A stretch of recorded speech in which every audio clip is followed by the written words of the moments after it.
એના માણસનું જીવન કેવું? અત્યારના માણસનું જીવન ચિંતાથી શરૂ થાય છે અને ચિંતાએ પૂરું થાય છે.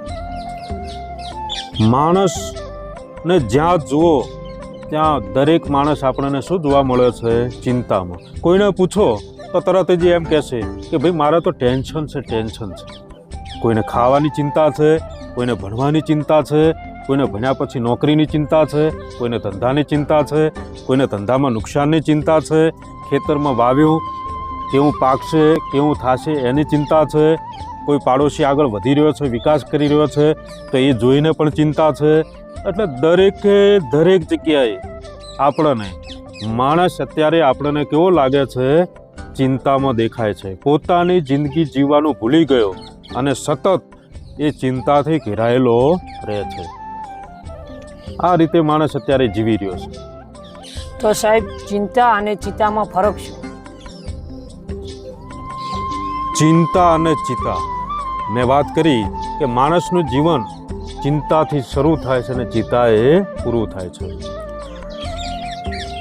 તો ચિંતા એ મરેલા માણસના સાથે જોડાયેલ છે, જ્યારે ચિંતા છે એ જીવતા માણસ સાથે જોડાયેલી છે.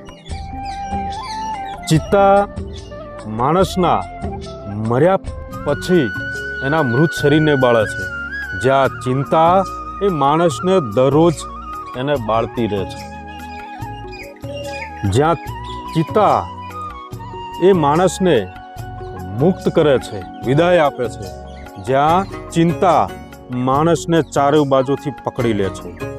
ચિંતાથી માણસ અમુક સમય માટે જ ગભરાયેલો રહે છે, જ્યારે ચિંતાથી માણસ સતત મનથી દિલથી ગભરાયેલો રહે છે.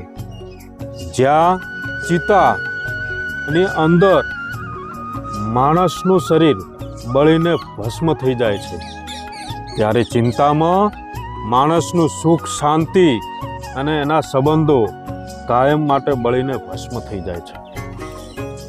ચિંતા જે છે એ ચિંતા માણસને મુક્તિ આપે છે, જ્યાં ચિંતા માણસને જીવતા જીવ મારી દે છે. આ છે ચિંતા અને ચિંતા વચ્ચેનો ફરક.